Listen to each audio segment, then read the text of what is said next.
Hello everyone, welcome back to our channel. आज हम पढ़ेंगे क्लास 5th का चैप्टर क्लास डिस्कशन के क्वेश्चन आंसर्स और जो भी एक्सरसाइज है वो हम इस वीडियो में कवर करेंगे। तो चलिए शुरू करते हैं। और अगर आपने इसकी एक्सप्लेनेशन वीडियो नहीं देखी है तो मैं लिंक डिस्क्रिप्शन बॉक्स में दे दूंगी, वहाँ से आप चेकआउट कर लेना। तो फर्स्ट क्वेश्चन है, what activity was going on in the class. Class में कौन सी एक्टिविटी चल रही थी? तो अ discussion was going on in the class. Class में क्या हो रहा था? डिस्कशन। तो इसका आंसर हो जाएगा a discussion was going on in the class. Question second है, who was the quiet one in the class. Class में कौन शांत था? तो शांत कौन बैठा था क्लास में? तो आंसर हो जाएगा Jane. Jane was the quiet one in the class. ठीक है। क्वेश्चन थर्ड है, वाई वॉज सी क्वाइट। वो शांत क्यों थी? तो इसमें 3 ऑप्शन है, उसमें से हमें 4 ऑप्शन है, जिसमें हमें सही वाला ऑप्शन का आंसर बताना है।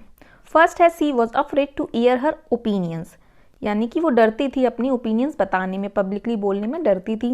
सेकंड है, सी हेटेड द नॉइज। सेकंड है कि उसको आवाज़ों से नफरत थी। थर्ड है, सी डिडंट लाइक द एक्टिविटी, कि उसको एक्टिविटी पसंद नहीं आ रही थी। और फोर्थ है, she was quiet by nature, कि उसका नेचर ही था शांत रहने का। तो इसका क्या हो जाएगा? फोर्थ वाला option, C was quiet by nature. ठीक है। अभी नेक्स्ट क्वेश्चन देखते हैं। How do you interact in class during discussions, do you participate और रिमेन क्वाइट। अब ये बताना है कि आपकी क्लास में जब डिस्कशन होता है किसी टॉपिक पर, तब आप उस चीज़ में पार्टिसिपेट करते हो, मींस आप बोलते हो, अपने ओपिनियंस देते हो, या फिर शांत बैठ के सुनते हो। तो इसको आपको अपने ओन वर्ड्स में आंसर देना है। जैसा भी आप करते हैं, जैसा भी आपका नेचर है, उस हिसाब से आपको बताना है। जैसे कि मैंने यहाँ एक एग्जाम्पल के तौर पर आंसर दिया है, I gently interact in class during discussions, I always participate, never remain quiet in discussions. ठीक है। कोई कोई शांत रहता है, जैसे इस पोयम में बताया है क्लास डिस्कशन में, जो जेन नाम की लड़की है वो शांत रहती थी डिस्कशंस के टाइम। अगर आप भी शांत रहते हो तो आप वो वाला आंसर दे सकते हैं, या फिर आप अगर हमेशा पार्टिसिपेट करते हैं तो आप ये आंसर भी लिख सकते हैं कि हमेशा मैं पार्टिसिपेट करती हूँ और कभी भी शांत नहीं रहती डिस्कशंस के टाइम पे। ठीक है। अभी नेक्स्ट क्वेश्चन है, think and right, choose 2 friends in your class who were very different from each other. Use the clues in the box to describe their nature. You may also add your own words to describe them. इस question में आपको क्या करना है कि 2 दोस्तों को देखना है कि जिनका नेचर बिल्कुल अलग हो एक दूसरे से।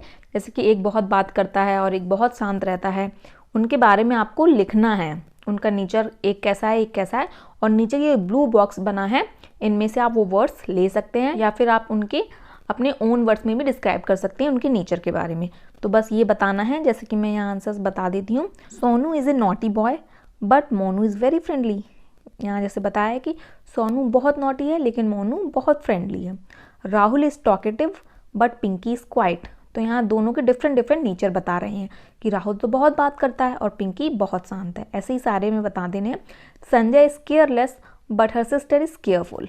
Seema is regular in class, but June is very irregular. Meena is studious, but Leena rarely studies on time. तो यहाँ बता दिया। आप अपने दोस्तों के नाम लिख सकते हैं और उनकी नेचर के बारे में डिस्क्राइब कर सकते हैं। ठीक है। अभी नेक्स्ट देखते हैं, व्हाट इज़ अ डिस्कशन। अब इसमें ये बताया गया है कि डिस्कशन क्या होता है। तो डिस्कशन क्या होता है? To discuss means to talk together और डिसाइड समथिंग। डिस्कस मतलब होता है कि साथ में बात करना या किसी चीज़ पे फैसला करना। ठीक है। When you do this, you are taking part in a discussion. जब आप ऐसा करते हैं, अपने ओपिनियंस बताते हैं, तब मतलब ये होता है कि आप डिस्कशन के एक पार्ट हो। ठीक है, एक हिस्सा बन चुके हो। अब नीचे लिखा है, read the sentences below, they tell us what happens in a discussion. अब नीचे कुछ सेंटेंस दिए हैं जिनको हमें पढ़ना है और वो हमें बताएगा कि डिस्कशन में क्या क्या होता है। In a discussion each person gives his ideas one by one. तो डिस्कशन में जितने भी लोग बैठे हैं वो सब अपने अपने आइडियाज़ बताते हैं। ठीक है, सुझाव बताते हैं क्या करना चाहिए क्या नहीं। तो ये डिस्कशन में होता है। Some tell why something should be done, others may tell how. कोई कोई लोग बताते हैं क्यों करना चाहिए और कोई कोई बताते हैं कि कैसे करना चाहिए। ठीक है। Participants ask question and answer them. फिर जो पार्टिसिपेंट्स होते हैं सब एक दूसरे से क्वेश्चंस करते हैं, फिर उसका आंसर्स देते हैं। ठीक है। Many ideas are given, everyone helps to decide which ideas are the best. तो बहुत सारे लोग होते हैं डिस्कशन में, तो बहुत सारे आइडियाज़ भी आते हैं। तो उसमें से फिर हम लोगों को ये देखना होता है कि कौन सा आइडिया बेस्ट है, वो हमको सिलेक्ट करना होता है। तो ये सारी चीज़ें किस में होती हैं? डिस्कशन में। ठीक है। अभी नीचे एक नोट दिया है, note the point you might discuss before planning a visit to the park. अब मान लो कि हमें कहीं पार्क में घूमने जाना है, तो एक डिस्कस हम इस चीज़ पे कर सकते हैं कि अब हमें उस चीज़ पे डिस्कशन करना है कि पार्क में क्या करना चाहिए, क्या कब जाना चाहिए, ये सब। तो क्या क्या करना चाहिए, choose a day and time. सबसे पहले हम टाइम और डे सेलेक्ट करेंगे, किस दिन जाना चाहिए और किस समय जाना चाहिए, ठीक है। What things to bring to play, और कौन कौन सी चीज़ें ऐसी ले जानी चाहिए खेलने की।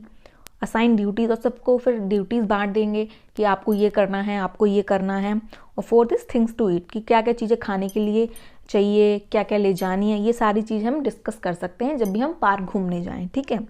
Look at the picture in the poem, imagine and right what the discussion in the class is about. अब ये क्लास डिस्कशन की आप बुक में देखिए, जो पिक्चर है, मैम है, मैम की पिक्चर है, बच्चों की पिक्चर है, तो उसके ऊपर आपको क्या करना है, बताना है कि किस बारे में मैम डिस्कशन कर रही हैं। तो आप अपने ओन वर्ड्स में इसका आंसर लिख सकते हैं, जैसे कि मैं यहाँ बताती हूँ। The teacher has asked students to discuss about the cultures of our country. Student have to then talk about the different cultures and customs of all the states of our country. तो जैसे मैंने ऐसे ही बता दिया है कि जो teacher हैं वो अपने कल्चर के, अपनी कंट्री, अपने देश के कल्चर के बारे में बात कर रही हैं, उस चीज़ के बारे में डिस्कशन हो रहा है, फिर स्टूडेंट्स उस बारे में बात करते हैं, ठीक है। अब नेक्स्ट देखते हैं, fill in the grade given below by assigning qualities to each person, some clues are given here to help you. अब नीचे कुछ लोगों के नाम लिखे हुए हैं ग्रीन वाले बॉक्स में, देखिए इस बॉक्स में, है ना, ये नाम लिखे ना, नीरव, प्रणव, मेघना, मिथिला से ऋतु और संगीता। अब हमको क्या करना है कि इनकी क्वालिटीज़ बतानी है। कुछ क्लूज दिए हैं, इनको पढ़ के हम क्वालिटीज़ बता सकते हैं। जैसे कि Sangeeta lends her pencil to her partner. जो संगीता है वो अपनी पेंसिल अपने पार्टनर को देती है। तो संगीता का नेचर कैसा हो सकता है वो हमें बताना है। ब्रेव है क्या वो, इसमें कोई ब्रेव वाली बात नहीं है। नॉटी है नहीं, क्वाइट है नहीं, टॉकेटिव है नहीं, जनरस यानी काइंड हो सकती है क्योंकि वो अपनी पेंसिल दे देती है। मिस्टीरियस, तो इसमें क्या हो जाएगा, संगीता का हो जाएगा वो जनरस, ठीक है ये। और Nirav is also called a chatter box. अब चैटर बॉक्स किसको बोलते हैं, जो बहुत बातें करता है। तो नीरव क्या हो जाएगा, टॉकेटिव, तो हम टॉकेटिव पे राइट लगा देंगे, ठीक है। Pranav recently saved a cat from drowning in the lake. जो प्रणव है उसने एक अभी हाल ही में एक बिल्ली को बचाया था डूबने से, तालाब में डूबने से एक बिल्ली को बचाया था। तो प्रणव कैसा हो गया, बहुत ब्रेव हो गया क्योंकि उसने बचाया है, ठीक है। तो प्रणव का आ जाएगा brave. Megha is just the opposite of Nirav. Megha बिल्कुल उल्टी है नीरव के। तो नीरव कैसा है, चैटर बॉक्स, यानी जो मेघा है वो बहुत क्वाइट रहती होगी, तो इसमें हो जाएगा क्वाइट, ठीक है। और Mithila always teases everyone. Mithila सबको परेशान करती है। तो मिथिला कैसी हुई, नॉटी, बहुत नॉटी हो गई तभी वो परेशान कर रही है, तो नॉटी में टिक लग जाएगा। Ritu is always seen with a book in hand. Ritu जो है उसके हाथ में हमेशा बुक रहती है, यानी वो हमेशा पढ़ती रहती है। तो ऋतु के आगे हो जाएगा स्टडीज, क्योंकि वो बहुत पढ़ती रहती है। तो ये सारे हो जाएंगे। नेक्स्ट देखते हैं। तो नेक्स्ट मैंने यहाँ लिख दिया है, बाकी अगर नहीं आए तो Nirav is talkative, Pranav is brave, Megha is quiet, Mithila is naughty, Ritu is studies and Sangeeta is generous, ठीक है। अभी चलिए नेक्स्ट देखते हैं। Let's read and do. अब यहाँ कुछ इंपॉर्टेंट चीज़ें बताई हैं जिसे हमें पढ़ना है और जानना है। तो चलिए पढ़ते हैं। Children who show exceptional bravery are honoured with the bravery award to recognise their presence of mind. जो बच्चे अपनी बहादुरी दिखाते हैं उन्हें सम्मानित किया जाता है ब्रेवरी अवार्ड से, ठीक है। In 1957 the Indian council of child welfare started these national bravery awards. 1957 में Indian council of child welfare ने स्टार्ट किया था ये नेशनल ब्रेवरी अवार्ड, ठीक है। और brave children are awarded cash prizes, free school education and a certificate from the prime minister of India. They ride on an elephant in the Republic Day parade. तो जो brave children होते हैं, यानी जो बहादुर बच्चे होते हैं, उनके किस किस चीज़ों से अवार्ड मिला जाता है, जैसे कैश प्राइज मिलती है और उनको फ्री स्कूल एजुकेशन भी मिलती है और सर्टिफिकेट मिलता है प्राइम मिनिस्टर ऑफ इंडिया के द्वारा। और उनको जब रिपब्लिक डे होता है तब वो हाथी की सवारी करते हुए वहाँ आते हैं, लेकिन अब ये बंद हो गया है। ये ऐसा पहले हुआ करता था, अब तो वो नॉर्मल गाड़ी में ही आते हैं, ठीक है। हम नेक्स्ट देखते हैं। अब नीचे कुछ लोगों की स्टोरी बताई गई है। Harsh Srivastava, a 12-year-old boy, and his 15-year-old sister rescued a child from the attack of raging bull. तो हर्ष श्रीवास्तव एक 12 साल का बच्चा और उसकी बहन 15 साल के बच्चे ने एक बच्चे को बचाया था जो बुल होता है बैल के अटैक से, ठीक है। और अभी सेकंड एक स्टोरी है, Yumnam Jaydev Singh 11 years old jumped into the flooded river and saved a 3-year-old from drowning. The act of bravery was recognized because he saved the life of an infant. तो युमनान एक 11 साल का बच्चा है जो ऐसी नदी में कूद गया था जिसमें बाढ़ आई हुई थी और उसने 3 साल के बच्चे को बचाया था डूबने से। तो इस ब्रेवरी को हम इसलिए और याद करते हैं क्योंकि उसने बहुत छोटे बच्चे को बचाया था। Find one story of bravery about a child. You can search for the story by talking to older people or watching a TV program or from a film. अब आपको क्या करना है, एक ब्रेवरी स्टोरी बतानी है किसी बच्चे की जो आप अपने घर में बड़े बूढ़ों से भी पूछ सकते हैं और या फिर आप टीवी देख के जान सकते हैं या फिर किसी फिल्म को देख के जान सकते हैं। अब इसमें कुछ क्वेश्चंस पूछे हैं, देख लेते हैं। Write down the story, also mention it's source. अब हमें क्या करना है, एक स्टोरी बतानी है, एक ब्रेवरी स्टोरी बतानी है और उसका सोर्स बताना है कि आपको कहाँ से मिली, आपने टीवी देखी तब आप जान पाए या फिर कोई फिल्म देखी, वो हमें बताना है। फिर narrate the story to the class, फिर वो जो भी स्टोरी लिखी है वो आपको क्लास में बतानी है। फिर थर्ड क्वेश्चन है, which story did you like the best, write down your reasons. फिर ये है कि आपको कौन सी स्टोरी सबसे अच्छी लगी और उसके रीजंस भी बताने हैं। तो मैं यहाँ आपको एक स्टोरी बताती हूँ, अगर आपको वो पसंद आती है तो आप वो लिख लीजिए, बाकी आप और भी कोई स्टोरीज लिख सकते हैं, ठीक है। तो चलिए देखते हैं स्टोरी क्या है। तो फर्स्ट जो क्वेश्चन है, राइट डाउन द स्टोरी। तो स्टोरी है अर्जुन सिंह की, ठीक है।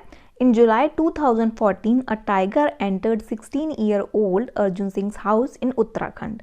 He showed extreme courage and fought it off, saving his mother's life, who had fainted as soon as the tiger entered.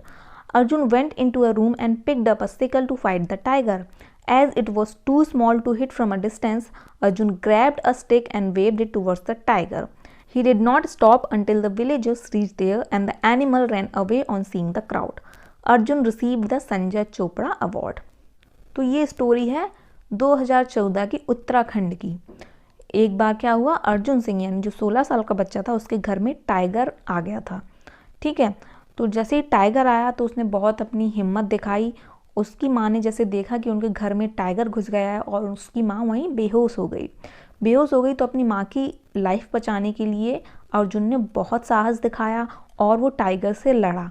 पहले तो अर्जुन अपने रूम में गया और सबसे पहले सिकल होता है, हसिया जो होता है आप लोगों ने सुना होगा, वो लेके आया। लेकिन हसिया बहुत छोटा होता है कि इतनी दूर से वो इतनी डिस्टेंस से उसको हिट नहीं कर सकता टाइगर को। तो अर्जुन ने क्या किया, एक स्टिक ले ली, एक लकड़ी की स्टिक ले ली और उसको वेव करता रहा, हिलाता रहा टाइगर के आगे जब तक कि विलेजर्स यानी गांव वाले नहीं आ गए। जैसे ही विलेजर्स आए तो इतनी भीड़ को देख के टाइगर वहाँ से भाग गया। उसने इतनी हिम्मत दिखाई, उसकी माँ फेंट हो गई थी वहीं टाइगर के आगे और माँ को बचाने के लिए उसमें इतनी साहस आई, इसीलिए उसको संजय चोपड़ा अवार्ड मिला, ठीक है। अगर आपको ये स्टोरी अच्छी लगती है तो आप बिल्कुल लिख सकते हैं इसको। फिर इसमें जो सेकंड क्वेश्चन है कि कौन सा सोर्स है, कहाँ से आपने ये पढ़ा है, तो मैंने यहाँ लिखा I learn about this story from a website. मैंने एक वेबसाइट में पढ़ा था। और फिर उसके बाद नेक्स्ट क्वेश्चन है which story did you like the best. तो आपको कौन सी स्टोरी अच्छी लगी। I like the story of Arjun Singh a brave boy, वो बहुत हिम्मती था, बहुत ब्रेव था, ठीक है। राइट डाउन योर रीजंस, तो आप लिख सकते हैं कोई भी reason. Because he was very brave and saved his mother, क्योंकि उसने अगर वहाँ हिम्मत नहीं दिखाई होती तो हो सकता था कि वो उस पर भी अटैक कर देता टाइगर और उसकी माँ पे तो करता ही, ठीक है। अब नेक्स्ट देख लेते हैं क्या है। नेक्स्ट क्वेश्चन है राइट अ नोटिस। तो नोटिस क्या होता है, आपने देखा होगा बच्चों के स्कूल में एक नोटिस बॉक्स हमेशा रहता है जिसमें अगर किसी को कोई इन्फॉर्मेशन देनी होती है तो वो नोटिस बॉक्स में नोटिस लगा के चले जाते हैं। तो देखते हैं नोटिस आकर होता क्या है। A notice tells who, when, where and what. तो नोटिस हमें क्या बताता है, कौन, कब, कहाँ और क्या। The girls and boys of class 5th wrote notices from the bulletin board. Read Sheela's notice, discuss the question that follow. अब यहाँ आपको ये देखिए ये नोटिस दिया गया है शीला के द्वारा जो दिया गया है वो हमें पढ़ना है। The drama committee will meet in the classroom on Monday at 2 o'clock. We will plan a play for our annual day, will each one of you please bring a play, Sheela. ठीक है, तो ये नोटिस हमने पढ़ लिया। अब questions देखते हैं क्या क्या इसके बारे में पूछा है। हु वॉज टू मीट, कौन मिलने वाला है, तो कौन मिलने वाला था, तो the drama committee was to meet, drama committee मिलने वाली थी। When were they to meet, कब मिलने वाली थी, तो इसमें हम लिख सकते हैं they were to meet on Monday at 2 o'clock। ठीक है, वेयर वर दे मीट, तो वो कहाँ मिलने वाले थे, they were to meet in the classroom. सारी चीज़ें किस में थी, हमारे नोटिस बॉक्स में बता रखी थी, देखिए। ठीक है, अब नीचे क्वेश्चन है, right a notice about a library committee और अ फुटबॉल मैच। तो आपको या तो लाइब्रेरी कमेटी के बारे में नोटिस लिखनी है या फुटबॉल मैच के बारे में, आपको जो भी अच्छा लगे आप वो लिख सकते हैं। बाकी सब जो फॉर्मेट होता है वो यही होता है नोटिस का, पहले नोटिस लिखना है, फिर आपको जो भी इन्फॉर्मेशन वो दे देनी है और नीचे अपना नाम लिख देना है। ठीक है, अभी देखो मैं एक नोटिस यहाँ बता देती हूँ आपको, बाकी अगर आपको ये अच्छा लगता तो ये लिख दीजिए। The sports committee will meet in the library on Tuesday at 1 o'clock। We will plan the practice schedule for coming match with XYZ house, be in time. और नीचे आप अपना नेम लिख सकते हैं, जैसे मैंने यहाँ लिख दिया है समय स्पोर्ट्स कमेटी, और इसको एक बॉक्स में कवर कर देना है। ठीक है, ये चैप्टर हमारा यहीं ख़त्म होता है। आई होप आपको अच्छा लगा हो। प्लीज़ अच्छा लगता है तो प्लीज़ लाइक कीजिए और चैनल को सब्सक्राइब कीजिए और शेयर भी किया कीजिए। Thank you for watching.